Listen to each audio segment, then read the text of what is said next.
Hey guys, Dakota here, back with another video, and today we're going to be covering why you panic at the arm wrestling table. This is more focused on all you new guys, but for those of you who have arm wrestled a long time, you know you still get nervous at the table. And I think that's a completely normal thing. I think it's, even me, if I got a match coming up or something, I get in the zone and I'm like, I need to do this, I need to do this, I need to do this, and you start thinking about everything and it makes you nervous, your adrenaline starts going. This is all okay, guys, and the first thing I want you to know is that this is normal. Why is this normal? Well, panicking at the table will happen more when you're newer, but the reason it's normal for everyone across the board is because arm wrestling is somewhat of a combative sport. It's not like you're going out and fighting somebody, but you are fighting at the table, and it's a hybrid combat sport. And there is a real chance of injury. Not chance, there's a risk of injury. You've probably seen an arm break, you've probably seen a bicep tear, you've probably seen an elbow tendon rip, things like that. And when there's stakes like that, it can be nerve-wracking. And that's one side of the coin. The other side of the coin is you want to win. There's probably people watching you. You've probably told people about this. Your team's there watching you. You have an expectation, whether you put it on yourself, whether someone on your team puts it on you. Expectations are good, but along with expectations come nerves. And that's completely fine. But again, all of these things are okay, but they create nerves that are really hard to run away from. So today, I kind of wanted to go over this table nervousness, a few things that you maybe don't think about, and then I want to cover, in my opinion, how to get over it. I don't know if all of you guys are going to love my answer, but I'm not here to feed you guys BS. I'm here to tell you what I think will actually help you get over it. So a couple points I have is that your fight or flight starts going. When you get into a sport like this, some people get really amped up at the table. Some people try and stay calm. But wherever you're at, you're entering a point where adrenaline's flowing and you're in more of a fight or flight response.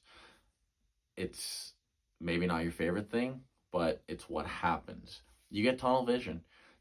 As you get closer and closer, whether you're walking to the table, you're getting there, you really hone in on what you need to do.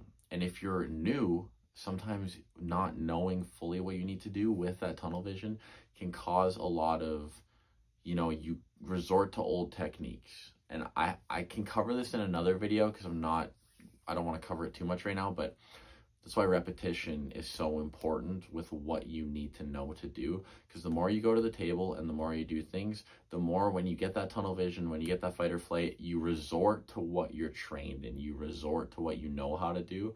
So if you know how to do it and you can somewhat calm yourself down, it's a much easier progress for you guys. And breathing. You're like, you're breathing a little more. You don't know it, but your heart rate is up. Your blood's pumping. These are all things that happen with the fight or flight that cause you to lose your focus. And as you lose your focus and you panic at the table, that's when you make dumb, not slight, maybe major, but mistakes. You miss the go. Why did I hook that guy? Oh, I should have slipped. Why didn't I think of slipping? Oh, I didn't know my elbow was off the front. You were yelling at me the whole time to put my elbow down. I didn't even hear you. Things like that. You hear people say those things. And yeah, it's a real problem, especially for new people who haven't, thought about it yet. You will learn that it comes, and in my opinion, this is how you make it go. I think that the way for you to actually beat this is to just do it over and over and over and put yourself in that scenario as many times as you can. When you talk to people who've been arm wrestling for a long time, sometimes they're like, I'm waiting for this tournament, or I have something coming up, so I'm not pulling at these tournaments. And I think that is with good reason. I think that is okay for people to do when they've been doing the sport for a while. They understand where they're at. They know how much rest they need. They know, what they have to do to get the job done and things like that. It's completely fine. But when you're a newer person and you're needing to learn the repetitions, you're needing to learn things, in my opinion, there's a training version of repetition. There's a training version of pronating, supinating. And then there's a game version. It's the same as when you watch these basketball players. They'll sit in the practice court. These NBA players will sit in a practice court and they could hit, 53 pointers in a row. No pressure, nothing. They're just, putting up shots. Life is good. But if you put them in a game time scenario, 3 seconds left on the clock, they got to get the ball. They got to put up the shot. That's not a 100% shot anymore. That the odds drop significantly with existential factors that are out of their control. I think the same thing happens in an arm wrestling game environment. You will notice that when you go up to the table, you see the people, you have the referee telling you to do something you weren't getting told to do in training. You're getting set up differently, same as when you're in basketball and that game time shot has to come up. When that ready go is being said, it's a whole different ball game. But the more times you do it, same as the NBA player, the more times he's been clutch, the more times he's confident, says, I can do this, I've done this before, the more times you just feel more calm. You can dial back that tunnel vision. You can relax your heart rate.